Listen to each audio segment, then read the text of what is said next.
Y bueno, me encuentro nuevamente Con Lalo, saludos a todos. Y bueno, Lalo, pues el día de hoy vamos a aprender de historia. Y bueno, hoy vamos a aprender sobre el Galeón de Manila. Y bueno, les dejo el link del video original en la descripción por si quieren ir a verlo o suscribirse al canal. Yo le voy a dejar un like. Y bueno, Lalo, ¿estás preparado? Listo, Manuel. Y bueno, pues ya sin más, empezamos.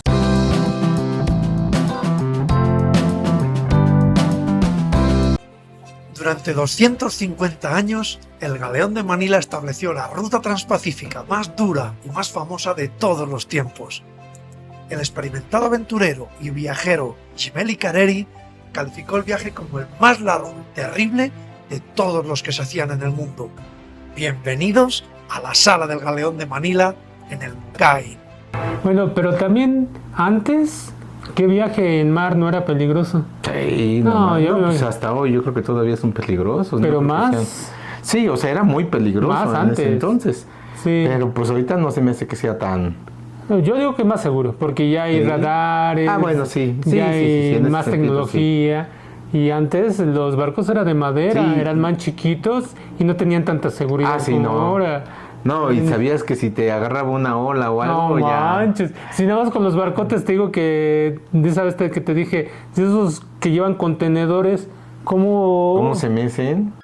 Desde 1565 a 1815, los exóticos y fastuosos productos asiáticos llegaron al actual México y después a España a través del Galeón de Manila y de la Carrera de Indias. Bueno, es chistoso, perdón que pausa otra vez, amigos, ya no voy a pasar mucho. Pero es chistoso que antes ya teníamos también ya productos chinos también.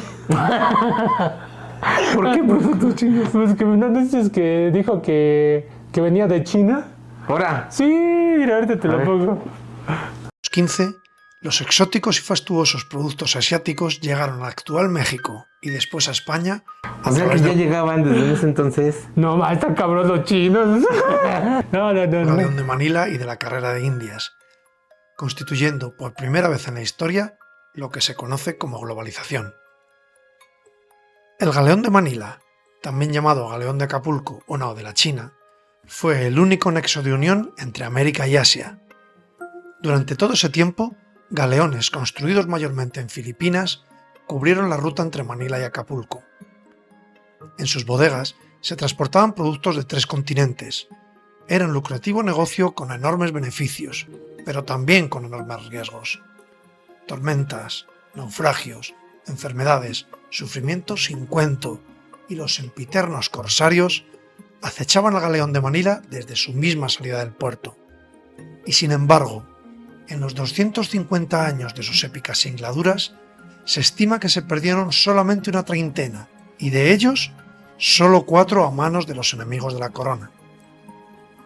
Oye, entonces si habías, o sea, a pesar de todo la intemperie y todo lo que había. Era seguro. ¿Era seguro? ¡Wow! Salvador Bernabéu, director de la Escuela de Estudios Hispanoamericanos, llamó al Pacífico un océano de seda y plata, dando una clara imagen de las principales mercancías en una y otra dirección. Al igual que la Carrera de Indias es un sistema comercial y un sistema de navegación que une a España con América, el Galeón de Manila era otro sistema comercial y de navegación que unía a las Islas Filipinas con el Virreinato de Nueva España, es decir, que atravesaba todo el Pacífico para unir estos dos puntos. El Galeón de Manila es posterior a la Carrera de India en varias décadas. Primero porque la implantación en las Filipinas no se hace hasta mucho más tarde del descubrimiento de América. Primero se produce el descubrimiento de las Islas Filipinas que en el transcurso de la expedición de Magallanes y Elcano. Magallanes, como todo el mundo sabe, pues toma contacto con la isla de Cebú, una de las islas Visayas. Allí parece que va a tener una maravillosa acogida por parte del cacique Humabón, pero luego sucede un hecho luctuoso que es la escaramuza en la playa de la isla de Mactán contra el cacique Cilapulapu, que le cuesta la vida a Magallanes y a 7 más. Entonces, a partir de ahí, España abandona las Filipinas y sigue con su proyecto esencial y primitivo de intentar labrarse un lugar dentro de las Molucas, es decir, la isla de las especias.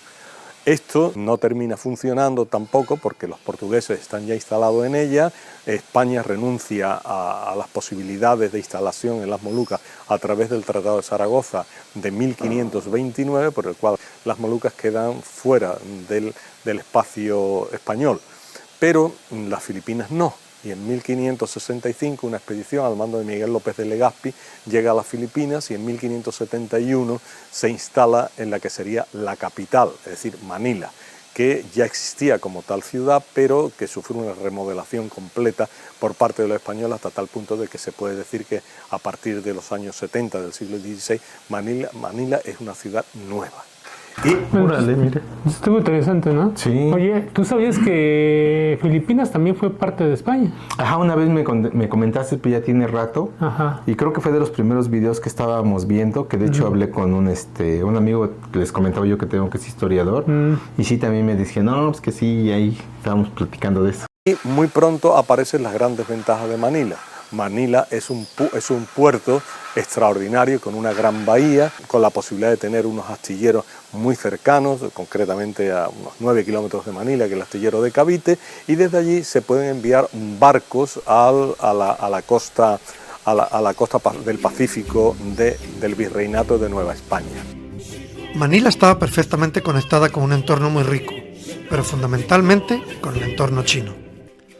Son los chinos, que ya estaban acostumbrados a comerciar antes con las Filipinas, los chinos del sur, los de las provincias del Fujian y del Guangdong esencialmente, los que van a seguir comerciando con los españoles y novohispanos que ya están instalados en Manila y les van a llevar los productos asiáticos que los españoles y por ende los europeos necesitaban.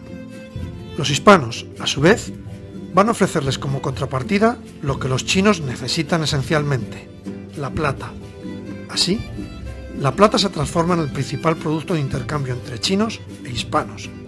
La plata novohispana representó siempre cerca del 90% de los productos que venían del virreinato de la Nueva España.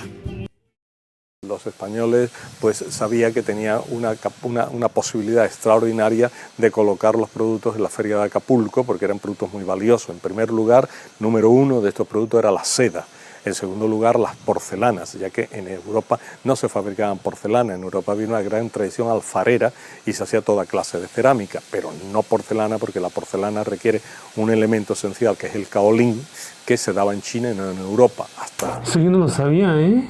Yo pensaba que la porcelana, pues una forma de preparar la piedra, ¿no? Pero no sabía que era particular de China o de los asiáticos. Sí, no, yo tampoco. Wow. Hasta bien entrado el siglo XVIII no se produjo porcelana en Europa. Entonces, estos dos productos, más todos los demás productos que podían traerse de todas las demás regiones colindantes, y se podían traer pues tibores japoneses, se podían traer muebles lacados también del Japón, se podían traer tejidos de algodón desde la India, es decir, se podían traer las propias especias de las Molucas que alcanzaba la China del sur y de allí se trasladaban a las Islas Filipinas y todos esos productos eran productos de un valor extraordinario, productos de poco peso pero de gran valor. A cambio de eso, pues los chinos querían esencialmente plata, aunque se juntaran otros productos, aunque se mandaran pues grana cochinilla desde Oaxaca, o se mandara jabón desde Puebla, o se mandara añil desde Guatemala, pero esencialmente lo que ellos querían era la plata. ¿Por qué? Porque la segunda mitad de la dinastía, del gobierno de la dinastía Ming empezó a imponerse en China el patrón metálico plata. Y al exigir la plata, pues tenía que abastecerse porque en la China no había plata. El primer gran abastecedor fue Japón. Japón tenía minas de plata y estas minas de plata pues fueron las abastecedoras, las primeras proveedoras para China. Pero era insuficiente y a partir de los años 1580, la plata que empezó a colonizar de alguna forma el tráfico con China fue la plata mexicana y mucho menor grado, por razón de la distancia que encarecía el producto, la plata peruana. Y este sistema comercial tan sencillo se organizó en torno a una institución que denominamos el Galeón de Manila. El Galeón de Manila es un galeón, pero también es una ruta surcada por muchos galeones de Manila. Hay, como en la carrera de India, diversas etapas, pero quizás aquí las etapas no son tan claras como en la carrera de India. Aquí el tráfico se prolongó desde sus comienzos, en los años 1573, que puede darse como fecha inicial, hasta los años primeros del siglo XIX, ya que fue suprimido oficialmente el año 1815, pues se dio un tráfico muy regularizado que sufrió muy pocas modificaciones en el transcurso de este tiempo. Es una maquetación bien compleja. Sí, se ve El galeón de Manila era una sola nave, aunque en ocasiones fueron más. Esa única nao era pagada por la corona española y puesta al servicio de los comerciantes de la ciudad de Manila. Pero bueno, también te has puesto a pensar que una sola nave no puedes transportar mucho, ¿eh? No, pues por eso dice que llevaban cosas muy esenciales, o sea, no es como Y era que, muy valioso. por ahí llévate mis triques y los mandas para allá. No, pues no. Cada espacio contaba Sí, ahí, ¿no? Todo contaba. Y como estaba diciendo, antes esa era una, pero se hicieron varias, pero realmente siempre hubo muy pocas naves, Sí, ¿no? sí. Que eran los monopolizadores de este tráfico. A través de unas boletas, al igual que pasaba en la carrera de Indias, autorizaban a embarcar unos determinados productos.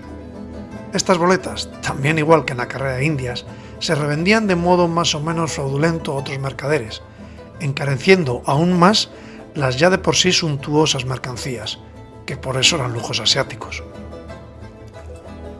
El galeón zarpaba hacia Acapulco hacia primeros de julio. Aunque Andrés de Urdaneta descubrió el tornaviaje en 1565, la navegación era muy difícil. Tardaban cerca de un mes en dejar atrás las Filipinas, por el estrecho de San Bernardino. Luego, el galeón aprovechaba la corriente del Kuroshio y cuando llegaba a la altura de California, costeaba hacia abajo hasta llegar a Acapulco. Todo ello llevaba más de 5 meses, a veces 6, Madre. Ay, perdón. ¡Cinco manches! O sea, 5 meses. O sea, no para podías llegar. mandar productos que perecieran en ese tiempo. No manches. Yo me imaginé por lo menos. Yo dije una semana, 15 días. No, yo sí me imaginé un mes y No, es medio. que sí, yo pensé a lo mejor tontamente menos tiempo, ¿no? Porque dije, bueno. Casi no medio sé. año, Lalo. Es bastante. Y te imaginas todos los que estaban, bueno, aparte de llevar eso, todos los que andaban dentro del barco, ha de ser muy desesperante estar como... Pues yo creo que te acostumbras, ya estaban también te acostumbrados, acostumbras, si eran también. una forma de vivir, Sí, y también. sí se adaptaban, ¿no? Que no digo que no fuera pesado, no, sí, definitivamente, ¿no? Por el espacio, Por los bamboleos del bar. Bueno, que eso yo creo que se acostumbra, ¿no? Ya estaban adaptados. Pero yo digo a lo mejor por el espacio, el ver para todos lados agua, eso sí siento que sería un poquito más difícil. Pero pues iban un grupo bien y se llevaban chido, pues yo creo que hasta cotorreaban y todo, ¿no? Se iban cuidando. Al principio. Pero una fiesta de medio año No, está hasta cañona. pavorosa cañón. singladura. Era una navegación durísima, extraordinaria, terrible, en la cual moría mucha gente de escorbuto y otras enfermedades.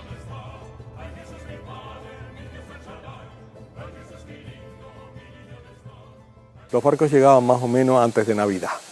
Y desde esa fecha, en Navidad, Año Nuevo, etcétera, se formaba una feria que duraba aproximadamente unos 3 meses. Llegaban allí, se montaba la feria de Acapulco, que estaba regida pues, por el alcaide del castillo Fuerte San Diego desde el siglo XVII y por las autoridades novohispanas, y se comerciaban en unas cantidades que establecía el gobierno, ¿no? Y que fueron oscilando, ampliándose cada vez más altas a lo largo de los siglos. Y en marzo el galeón de Manila volvía a Manila y en 3 meses de navegación aproximadamente llegaban a la ciudad de Manila. Allí descargaban la plata y todos los demás productos y reiniciaban el ciclo. La vuelta ¿Pero era... por qué se tardaban menos de regreso que de ida?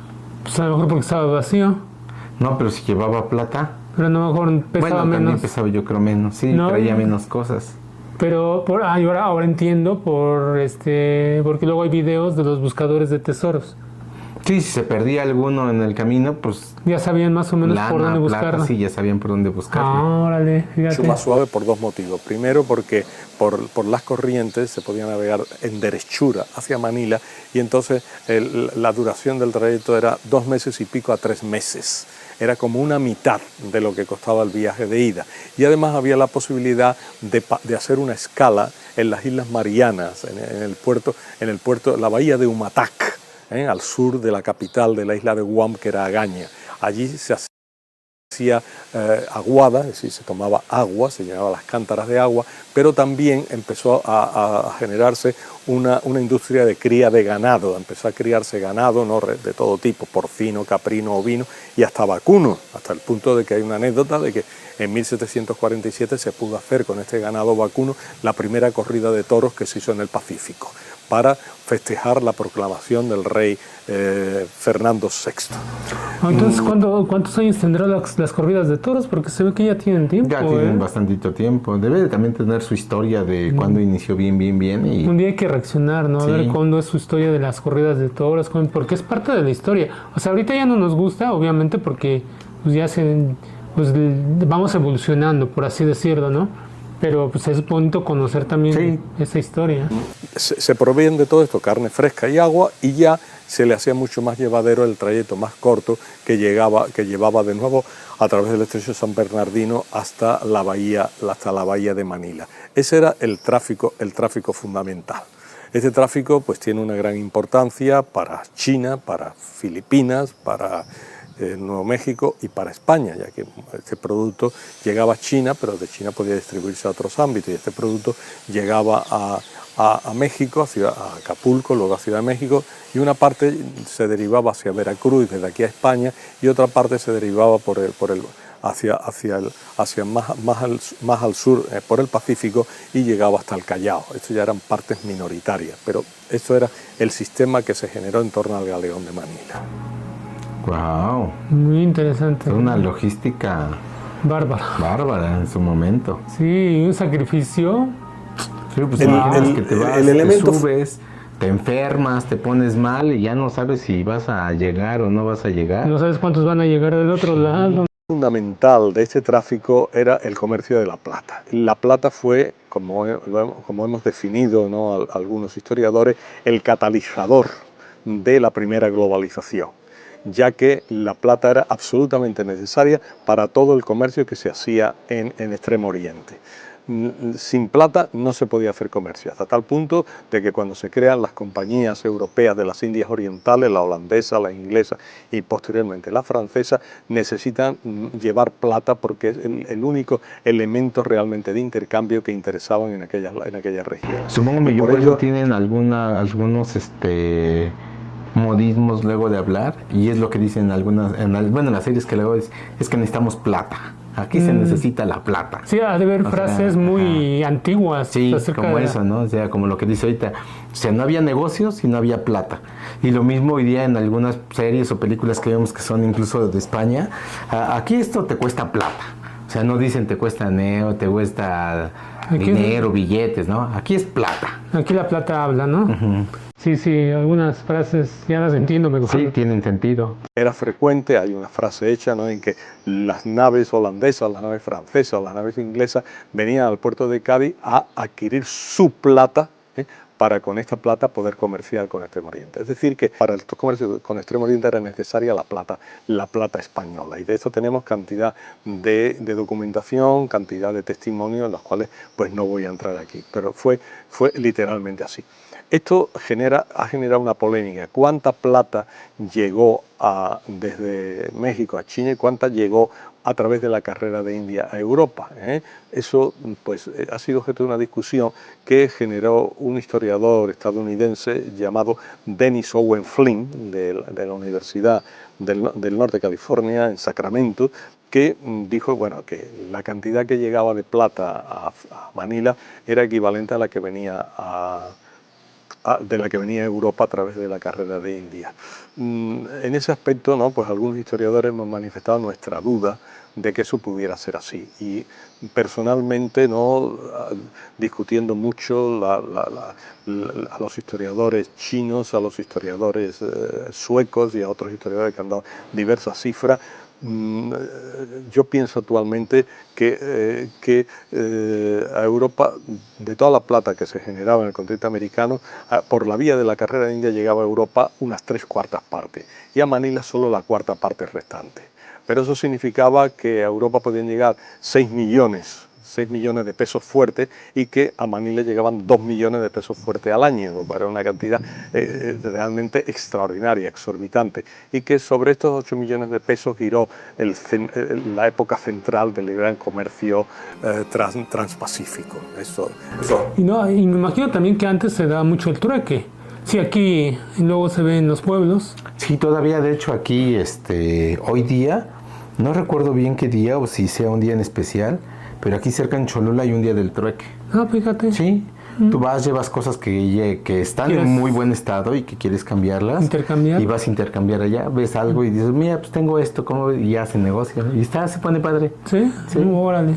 Entonces yo creo que antes sí se necesitaba plata, pero también creo que también había trueque, ¿no? Yo te doy más, porque aquí se intercambia también la leña por la comida o la comida por leña. O hay maíz. una comunidad que conozco yo aquí en la sierra que la mayor parte de casitas siembran alguna cosa, pero todo es diferente. No sé, unos tienen maíz, otros tienen jitomates, otros tienen chile, así. Y sabes que pues vete a casa de fulano, el que tiene chiles, y le llevas huevo. Y que te dé una bolsita. Y te dé una bolsa de jitomate o de chile, y así van cambiando y se sigue dando el trueque. Pero supóngame yo que ellos hablan en el sentido del negocio, porque sí que traían, traían de allá la porcelana, traían la seda, cosas que no vas a encontrar aquí, pues sí tenías que pagar con plata. Sí, pero a lo que voy, porque ves que ellos les decían que comerciaban con plata, decían sí, en algunos puntos sí tenían que pagar con plata, sobre todo creo yo los que venían de lejos, ¿no? Pero creo que no era en algunos puntos dentro de varios territorios, tal vez no era así como ahorita, hoy en día, tan necesario en dinero, sí, porque había trueque, ¿no? O sea, sí. Entonces, sí comprendo la parte, pero siento que también se daba el trueque por ahí, ¿no? Y más antes, ¿no? Sí, se daba más. 8 millones son los que se distribuyen, 6 para la carrera de Indias, 2 para el galeón de Manila, y eso se mantuvo constante. Se mantuvo constante incluso cuando se cierra en 1815 la ruta del galeón de Manila, porque el galeón de Manila ya no existe más, pero barcos particulares, sobre todo fragata, con la mitad de tonelaje, 300 toneladas en lugar de las 600 o 700 del galeón de Manila, siguieron llegando hasta Acapulco, hasta que la última nave fue capturada por el gobierno de José Agustín de Iturbide, y entonces ya ninguna nave se atrevió a ir más. El sistema del galeón de Manila funcionó tal como se ha dicho durante todo este tiempo, pero era tal el dominio que tenía el Virreinato de la Nueva España sobre la ruta que apenas producía ingresos en la península, pues la mayor parte del comercio y sus réditos se quedaban entre Manila, Acapulco y México. Entonces, a partir de los años 70-80 del siglo XVIII, el galeón sufrió una inesperada competencia, surgida, curiosamente, desde la propia España y ordenada por el gobierno. Se generó un pensamiento político en el seno del reformismo ilustrado para intentar que de alguna manera hubiera una línea directa desde Cádiz hasta las Filipinas, hasta Manila. Esta línea se estableció mediante unos buques de la Armada Española, que estuvieron navegando entre 1765 y 1784, pero que fueron insuficientes. Abrieron el camino, pero no fueron la solución, pues los productos que se embarcaban eran escasos y no consiguieron ni lesionar el sólido monopolio del galeón de Manila, ni abastecer a la península de los productos asiáticos que se requerían.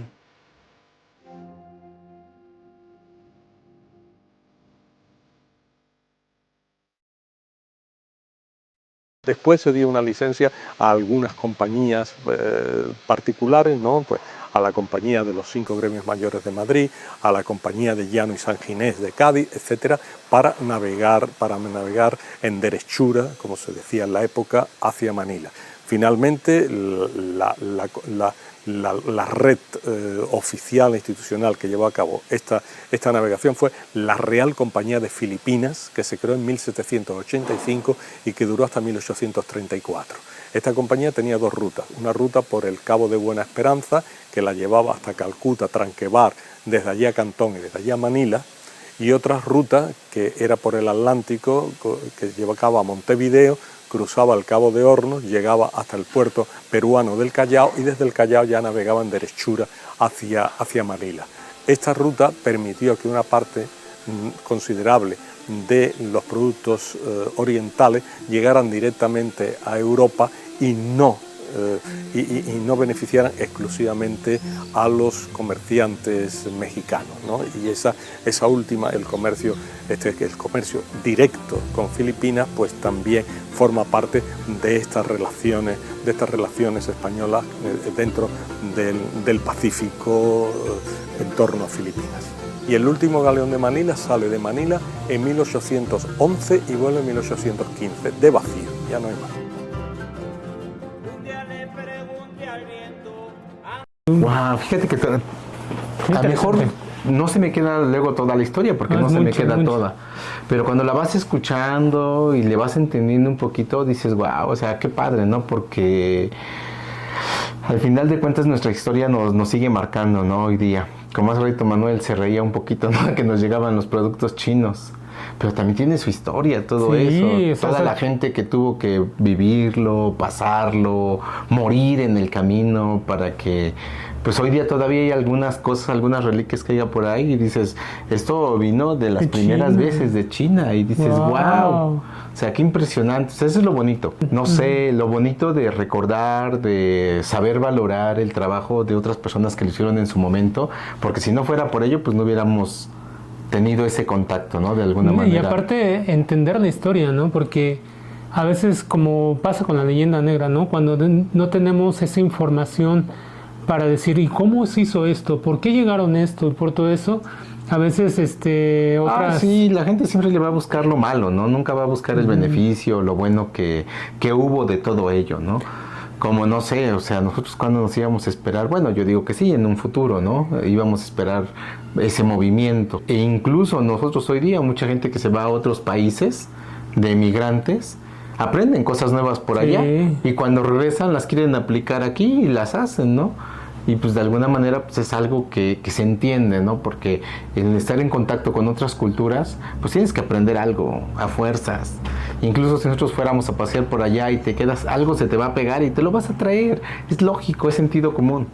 Ya que alguien lo quiera ver como que, ay, el fresa, ¿no? O algo, pues ya es otra cosa. Sí, es otra cosa. Sí, estuvo muy bonito, amigos. La historia es una parte que al menos yo... pues no la conocía o desconocía todo esto, todo el proceso, y sabía lo de los barcos y todo eso, pero la historia así como tal de Manila y cómo se traían las cosas chinas que ya venían de mucho tiempo veniendo aquí. Entonces es bonito conocer la historia para que no nos cuenten que no fue así o que sí fue así. O que empiecen a decir ahorita que los productos están llegando apenas. También. Porque pues hay, es eso, ¿no? Que dicen, es que está entrando apenas. No manches, pues ya tienen años entrando. Y lo hacía España, fíjate. Sí. Lo hacía España. Estuvo muy interesante, amigos. Estuvo muy interesante.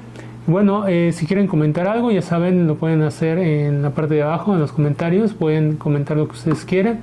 Bueno, el link del video que acabamos de ver, se los dejo en la descripción por si quieren ir a verlo o suscribirse. Y bueno, si les gustó esta reacción y quieren apoyar el canal, ¿qué tienen que hacer, Lolo? Nos tienen que dar like, suscribirse, activar la campanita para que cada vez que subamos una reacción nueva, YouTube les avise. Y bueno, nos vemos hasta la próxima. Adiós, amigos. Adiós, amigos.